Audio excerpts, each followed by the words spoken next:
বিসমিল্লাহির রহমানির রহিম। আসসালামু আলাইকুম। কেমন আছেন সবাই? আজকে আমি একটা পাটিগণিত নিয়ে এসেছি। আমার প্রশ্ন হচ্ছে, এক ব্যক্তির মাসিক আয় ও ব্যয়ের অনুপাত 5:3 এবং তার মাসিক সঞ্চয় 10,000 টাকা হলে তিনি কত টাকা আয় করেন? অর্থাৎ এখানে আয় ব্যয়ের অনুপাত দিয়ে দিছে এবং সঞ্চয়ের পরিমাণটা দিছে, কিন্তু কত টাকা আয় করে ওটা আমাকে বের করতে হবে। তাহলে এখন মাসিক আয়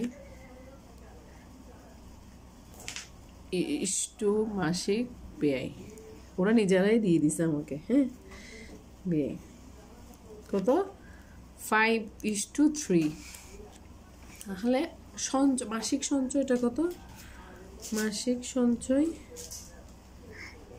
সঞ্চয়ের অনুপাত আমরা কীভাবে বের করবো? আয় থেকে ব্যয়টা বাদ দিলে আমরা কি পাবো? সঞ্চয়টা পাবো। তাহলে সঞ্চয় কত? মানে অর্থাৎ সঞ্চয় বেড়েছে 2। তাহলে মাসিক সঞ্চয় 2 টাকা, তাহলে সঞ্চয় 2 টাকা হলে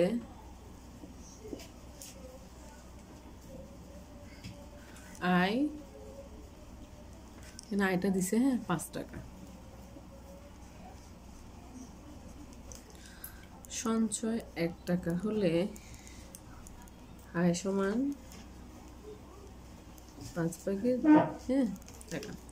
তাহলে সঞ্চয় যখন 10,000 টাকা হবে তখন মাসিক আয়টা হবে 5 × 10,000 × 2।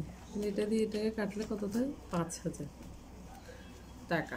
তাহলে 5 × 5 = 25,000 টাকা। অর্থাৎ আয় হচ্ছে, তিনি কত টাকা আয় করেন? 25,000 টাকা আয় করেন। 25,000 টাকা। সেখান থেকে উনি কত টাকা সঞ্চয় করেন? 10,000 টাকা সঞ্চয় করেন। এটা হচ্ছে আনসার। Thank you guys. আসসালামু আলাইকুম।